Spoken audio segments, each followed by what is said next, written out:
Last up for this panel before breakouts and Q&A, we have Mr. Cesar Aguirre. As a child in a family of migrant farm workers who turned into community organizers, Cesar was exposed to community organizing and advocacy at an early age. Since starting with the Central California Environmental Justice Network, Cesar works in rural communities in Kern County, helping fence-line communities affected by oil and gas and pesticides understand how to protect themselves from these sources of pollution and how to advocate for systemic changes that prioritize their health. Cesar has participated in multiple projects where he has trained residents on how fracking and other activities related to the oil and gas industry are negatively impacting their neighborhoods. He has also trained community members on the collection of data using PM monitors and bucket samples. Please welcome Mr. Aguirre. Hello, everyone. Thank you for that beautiful introduction. As was mentioned, I'm from Kern County, which is the #1 oil producing county in California. We produce around 80% of the oil that comes out of California. And the experience with frontline community members and their initiative for community science is what helps us drive our change at a fundamental level. So for the community science that we do, we start off with what we call a community science roadmap. So that includes engaging with the community residents, finding out what matters to them most, and figuring out how we can address the source of emissions and how to best influence either policy or regulation so that it can improve both their quality of life and public health. The second is from community science to community monitoring. So once we talk with the community, once we find out what interests them the most and what affects public health the most, we work with them to begin the process of collecting samples and doing community monitoring with several different types of sensors so that we can accurately capture the pollutants that are of interest and make sure that we can communicate that in a way that is scientifically defensible. And lastly, I'm going to talk of a few things that have come through this advocacy and the effects of it. So to give an example of where CCEJN does its work, it's in the California Central Valley. It's about 250 miles from north to south. And these are some of the demographics. There's over 70 ethnicities, over 105 languages that are spoken. And the majority of these communities, especially the rural communities, are Latina and Latino.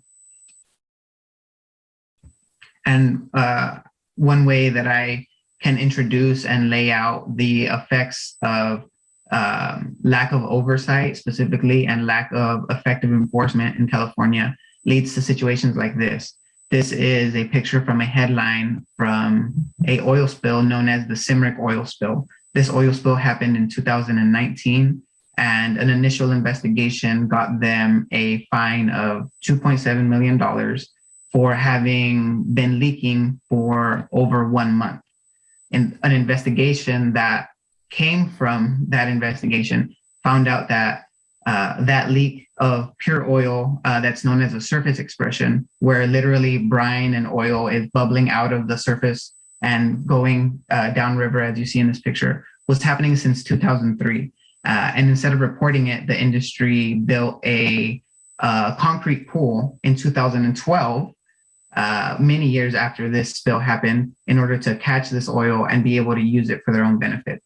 And it wasn't until 2019 that this spill was caught by a community resident who has a drone, found the spill, and reported it, that something was able to be done about this. Another example of how close those operations are to communities in Kern County is this picture here. This picture is a map of what is known as CalGEM, our oil and gas regulatory body. They have maps that show where oil and gas operations are. And I took the liberty to circle all of the schools in red and all of the parks in green. So this is a snapshot of one of the larger oil fields in Kern County and one of the largest in the state. that show the proximity of this to communities that are not only low-income communities, but also is very prevalent even next to our own community college. So because of this, many residents, especially the farm workers, are very aware of the effects of this on both public health and climate, as they've experienced the years getting hotter and harder. They've lived through droughts and experiencing these wildfires and understanding that this comes from the grave climate change that we find ourselves in. The first step to this was reporting and monitoring. And these two pictures that you see here are from our reporting network that's called IVAN, identifying violations affecting neighborhoods. So what we do is we have a reporting network where residents can share the location and a picture, as you see here, to report it onto the IVAN network. And it's both a website, an app, and a phone number that people can use to submit a report. They can find previous reports, and there's also a list of air monitors, and they can use that to have more localized air monitors in areas of interest. The reason this is important is because our air district has, I think we're like 6.5 Rhode Islands large. There's a lot of space, and those monitors are very expensive. So they space them out, and there's a lot of people that live in between that don't have accurate representations of what their air looks like or how concentrated it can be in their neighborhoods. So the first thing that we do is make sure that we can calibrate these monitors. The sensors that come with these monitors are usually lab calibrated in a lab that has different, atmospheric pressures, different values, and also sometimes the quality of those calibrations lower over time.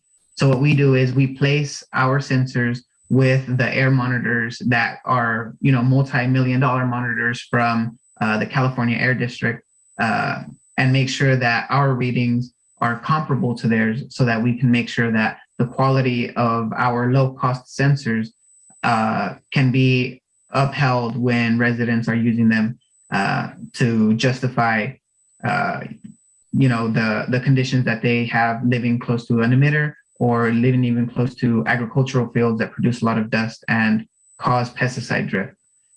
3 things is that it's important to know what you are monitoring for. If we are monitoring for something like PM 2.5, which is a very, very fine particulate matter, it's important to know that you should have sensors for what you need. There isn't any universal sensors that are low cost, and that's the reason that we have these large housings for our sensors, so that we can have multiple sensors running through the same network and comparing those to the sensors inside of the regulatory sensor, so that our PM 2.5 sensor is calibrated with theirs and our methane sensors are calibrated with theirs, and we can make sure that the quality can be made equal through calibration. The reason it's good to have certain things as standalones, sometimes we have monitors that are just PM 2.5 monitors, and having what's called a granularity of these monitors helps us understand where this PM 2.5 could be coming from. For example, if we have a source and there's monitors all around the source, and only the monitors to the south are the ones that are causing the spikes, then we know that there is an issue on the south side that should be addressed as opposed to any other parts of that site. And having this multiple monitors with single sensors can help us find precursors to public health. As was mentioned before, methane is one of those precursors. Usually if you find methane, you'll find other public health contaminants in the air with that as well. And an advantage to having this is that we can share the air monitoring results with residents in however is best for them to be received. A lot of the residents that we work with in rural communities do not have access to internet. There is a great digital divide, and making sure that we can either mail them the results of these monitors so that they have a history of what the air looks like, or give them access to the website and the historical data that is something that lacks from regulatory agencies' websites, is They can give you a snapshot of what the air looks like at the moment, but they can't give you that historical data where a resident can look back and find patterns and find out, oh, why is it that at 3 a.m. the monitor always spikes? And why is it that 3 a.m. the air always smells like petroleum? And we can use that to further guide. What you can see here is for this picture on the right, which is air sampling. So what we do is we call it the bucket brigade, and it's taking air samples with a TEDLAR bag that we send to one of the lowest non-zero labs in California, meaning where other labs would pick up nothing from a pollutant. They have finely tuned instruments that would say, well, there is a 0.01, of this pollutant present.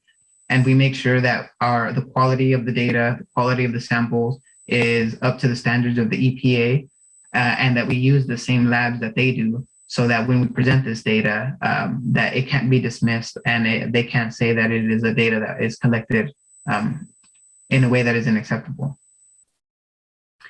So what we see here is one sensor from a monitor called a purple air monitor. So that purple air monitor has a specific sensor, and we got a purple air monitor with a lab calibrated sensor. To my understanding, all purple air sensors are calibrated in Salt Lake City, Utah. So when we compared this in Fresno County, which is to the north of Kern County, we see a discrepancy in the quality of the data compared to the regulatory data. But when we leave the monitors next to the regulatory monitors, we're able to compare and calibrate the data and produce something that looks more like this. So this locally calibrated sensor produces a much higher degree of quality and comparison to regulatory monitors, albeit the air monitoring network will require some maintenance to make sure that the quality of these sensors stays up to par. And what we do when we find a group that has identified an issue and is working towards a solution is create a community air monitoring network. And what that is we work with a group of residents to make sure that after we've identified their issues and we've built out the air monitoring network to create that historical data, we work with them to understand the data and help them take samples. For example, we'll train them in bucket sampling so that they can have the buckets at their house and take those samples whenever they see fit, because some of these events are acute and they have much higher levels of exposure, but the chronic exposure that we have captured, where residents, they'll say, oh, it smells like this all the time. We'll take samples of that air that to them is normal air that they breathe every day, and it will still produce results that I'll share later on that are much, much higher than the acceptable levels. And we do this across certain counties and create these air monitoring networks so that the community members are in touch with each other. They can share reports that they made on our network with each other, and they can be aware of all of the results of this. Another perk from the air monitoring or from the IVAN reporting network that we have is that there is monthly task force meetings where we invite all involved regulatory agencies, because we've noticed that they're very good at passing the buck and saying, well, this is not our responsibility. It belongs to X, Y, or Z. So we make sure X, Y, and Z is in that room. So when they point the finger, they can point it right back and make sure that anyone that has any type of enforcement over this issue takes action over it, because many times it does take multiple regulatory agencies to tackle one problem, because it does affect various aspects of public health and the air quality. So what this is basically a list of chemicals that come from drilling, well stimulation, production. And a lot of these have already been talked about today. And underneath them, the health effects, a lot of them share the same health effects: neurological damage, damage to the liver, pulmonary damage, carcinogenic damage to the liver, and it repeats on and on. And what this looks like to me is the results of the bucket samples. So what you're seeing here are results from one of the bucket samples that we took in a city called Arvin. To community residents, it's just numbers on a screen, but we send those numbers to an independent scientist to be interpreted. And when they help us take these bucket samples and we share the interpretation that is much easier to understand, it can highlight what it looks like to live next to oil and gas production. What this is a group of kids from the Boys and Girls Club that were involved in a environmental justice 101 learning experience, like a group with kids from all across California. And they were most interested in oil and gas. When I asked, what worries you the most about the environment?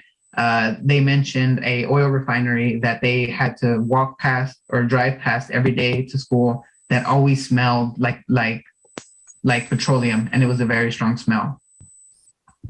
So the bucket sample was taken in this area.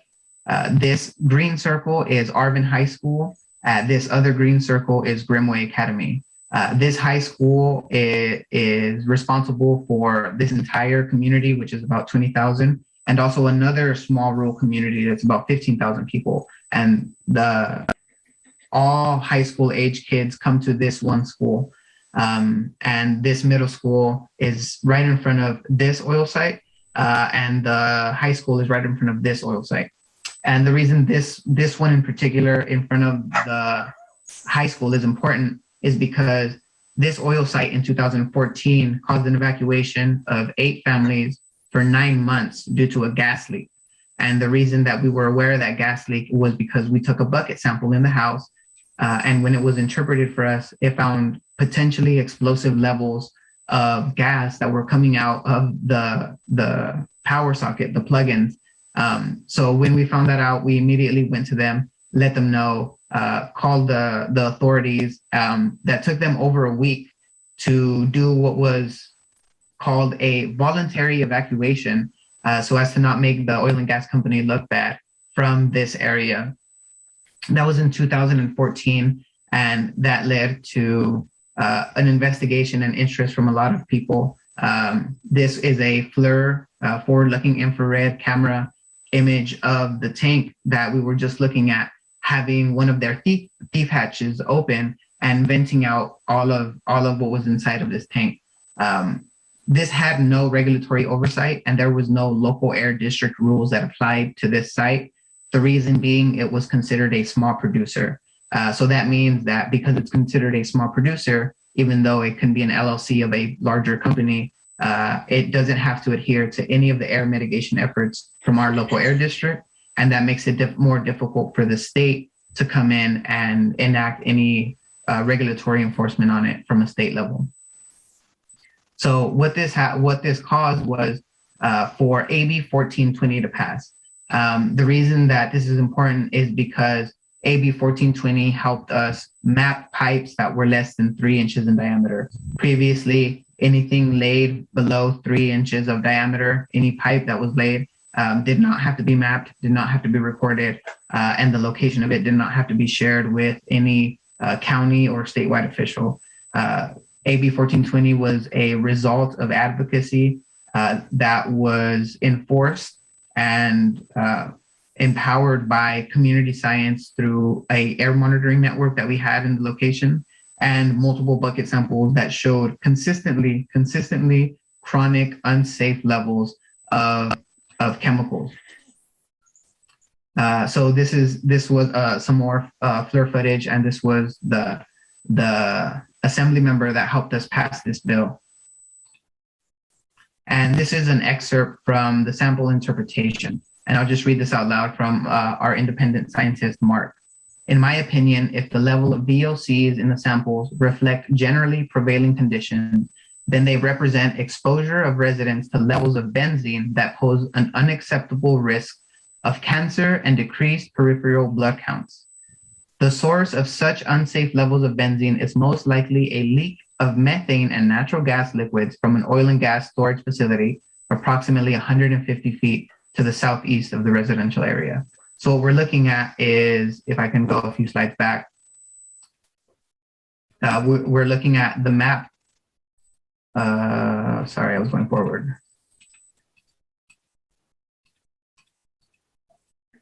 This map. So this is where we took the bucket sample. We took it on Nelson Court in the neighborhood that's to the top left. That is much further away than 150 feet. And the source of the contamination is believed to be this oil site. So we took another sample next to this oil site to find out how concentrated it would be next to the same pump. And this was an excerpt from that interpretation from a bucket sample that we took later that week. This is the generally prevailing level of benzene at this location. If this is the generally prevailing level of benzene at this location, then it represents an unacceptable lifetime risk of 435 per million exposed per individuals. It also represents a level that is 5 times above the established by OEHA. And in the second part, what they're saying is that at that site, we recorded 21,900 micrograms per cubic meter of methane. And the acceptable background levels are 1,270 micrograms per cubic meter. So this far beyond exceeds the safe acceptable level of methane in the air. And as was mentioned before, this high level of methane came with a slew of other carcinogenic chemicals in every bucket sample that we took. On top of the VOCs, PM 2.5, this particulate matter, is another large problem in our county. And this is information that is from the Air District, which monitors stationary sources, that shows that 4 oil and gas companies are responsible for half of the PM 2.5 emissions in our county. Again, a county that's the size of 6.5 Rhode Islands, that produces 80% of the oil in California, and that has virtually all fracking that happens in California happens in this county. Half of that was produced by 4 companies. And this is something that I added in about the use of oil wastewater.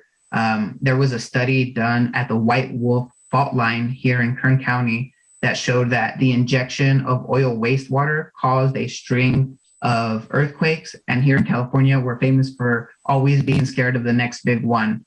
So that is something that is always on the minds of people here in Kern, knowing that oil wastewater is injected into the ground, and sometimes it is done in a way that is not safe for groundwater. It's also in unlined sumps or pits, and a lot of these places are in residential areas in the backyards of rural communities, and people smell nothing but foul odors and waste all day, every day, so much that it has permeated into their clothes and into it has lowered their quality of life.